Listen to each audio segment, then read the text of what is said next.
E você já reconheceu, né? Mas você também pegou outros casos bastante midiáticos, né? Por exemplo, da Isabela Acho que Nardoni. todos, viu, Giovana? Acho Todos que todos, de midiáticos? 30 anos para cá, ou de 45 anos para cá, todos. Falei para você, cobri sequestros, rebeliões, massacres, as ações violentas da polícia, sabe? Que falava que era tiroteio, depois, na verdade, era pura execução. Ah, Cobri é? muito. Assim, quando eu trabalhei na Folha, a gente fez um Da Rota, trabalho. né? Hã? Da Rota? Da Rota, né? Uhum. Ainda não tinha o caso da Rota 66, que o Caco conta em livro, depois tem até um filme a respeito. Uhum. E a gente cobriu esses casos mostrando a violência da polícia. A polícia, em tese, ela tem que se envolver num tiroteio quando, sabe, existe a possibilidade do suspeito, do ladrão, do criminoso atirar. Mas muitas vezes a polícia, nesse trabalho, não é uma guerra que existe. Quero condenar nem a polícia, quero condenar a polícia, mas, sabe, a polícia comete excesso, mas a gente vive numa guerra. O Vive. exemplo no Rio de Janeiro é uma Nossa. guerra brutal. Sim. E quem fica no meio somos nós, que não usamos armas e estamos na rua no dia a dia, entendeu? Mas isso é uma outra questão. Mas voltando, acho que é melhor voltar para o caso Da Nardoni. Isabela Nardoni, você entrevistou os dois criminosos, dois assassinos, né? E como que foi para você essa entrevista? Temos tempo?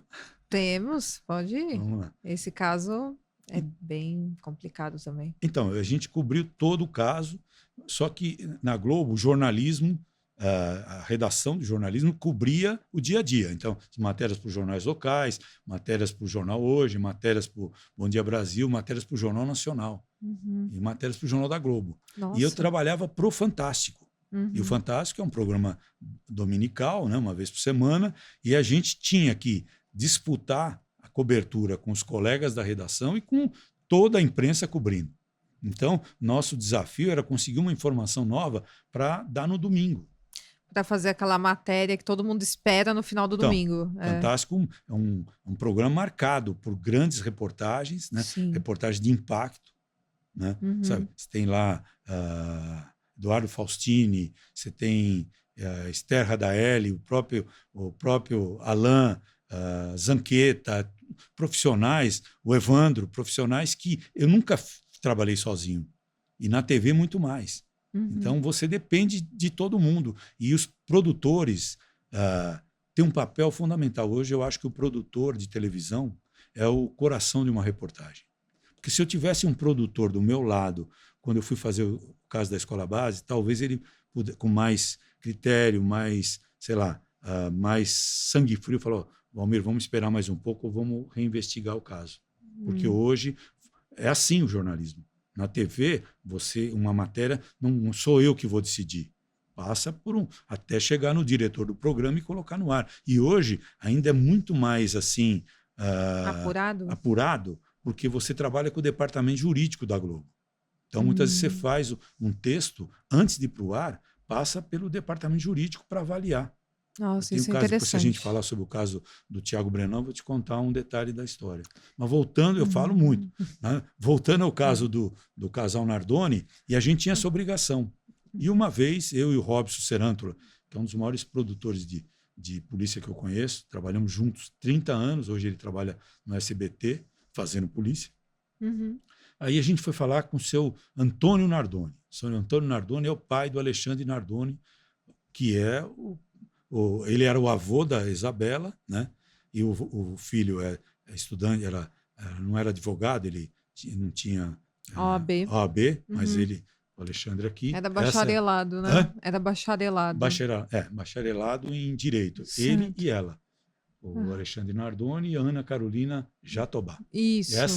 Me lembro dessa, porque essa imagem é a imagem de eu conversando com eles. Sim.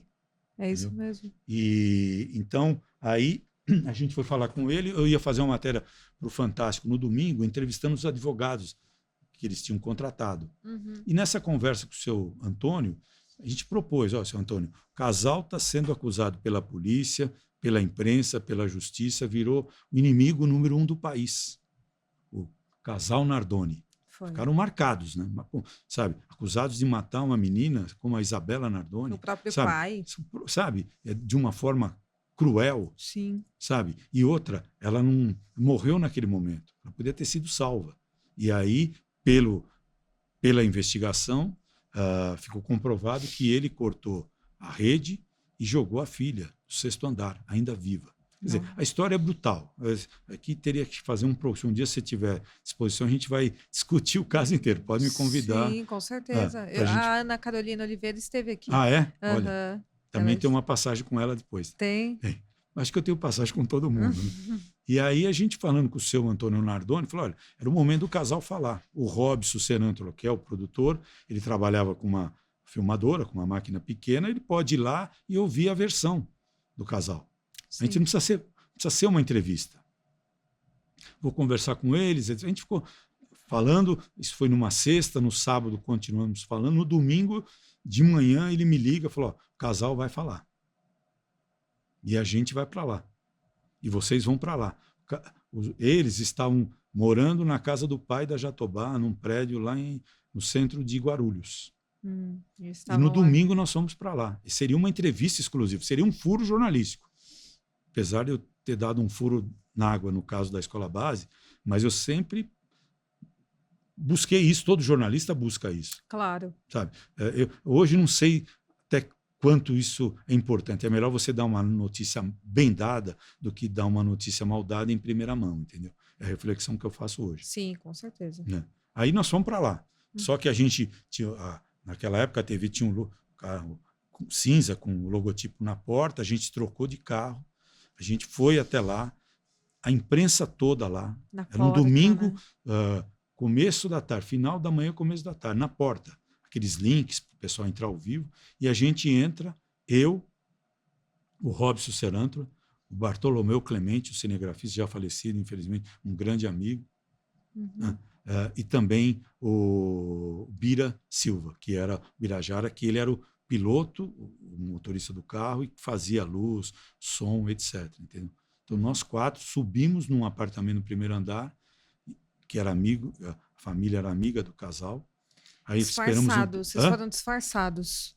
Então, na verdade, a gente não foi nem disfarçado, porque estava eu e o Bartô, que eu chamava o Bartolomeu, na frente. Então, a hora que as câmeras começam a bater, fotográfica, de filmadoras, a gente entra, subimos de escada para não subir de elevador, para não ser pego pela câmera do elevador, chegamos lá. Depois, um amigo que trabalhou muito tempo na Globo, estava lá, ele reconheceu a gente. E aí alguém falou, é um casal de velhinhos. Ele sempre tem o cabelo branco, acho que desde quando eu nasci, entendeu? E o Bartô também era careca e tinha cabelo branco. Não te reconheceram? Não reconheceram. E aí a gente entrou, depois de um bom tempo, chegou o casal com as 2 crianças. Eles tinham 2 filhos deles, né? Com os irmãozinhos da Isabela, né? Da Isabela. Aí propondo dar entrevista para nós na frente deles. Que, na verdade, era só pegar uma declaração. Não era como você está me fazendo. Eu estou te entrevistando, você está me entrevistando aqui. Está super legal. Estou me abrindo mais do que em outros lugares aí. Estou bem à vontade. Obrigado pelo convite. Fico feliz de saber. Então, e aí ali, ela queria, a Jatobá, queria que a gente fizesse a entrevista na frente das crianças. Foi 1 hora de negociação. Eu falei, não vou fazer na frente das crianças. Por quê? Vocês vão se emocionar, vão chorar, sabe? Não quero fazer. Depois de muita conversa, o pai dela leva as crianças lá para cima e a gente começa a entrevista. Meio entrevista. Se você vê a entrevista, ela está também na internet. Eu fico com o microfone, fico o microfone meio de lado, assim, meio com receio de colocar o microfone perto e eles pararem a entrevista. Os advogados deles, né? Porque os 2 advogados estavam atrás. E eu faço uma pergunta que você vai fazer, sabe? Que eu faria, que todo mundo tem que fazer. O que aconteceu? Só que a hora que eu faço essa pergunta, os 2 advogados tentam parar a entrevista. E eu ia perder a entrevista. Sim. Então eu comecei a contornar. Falo uma coisa, falo outra.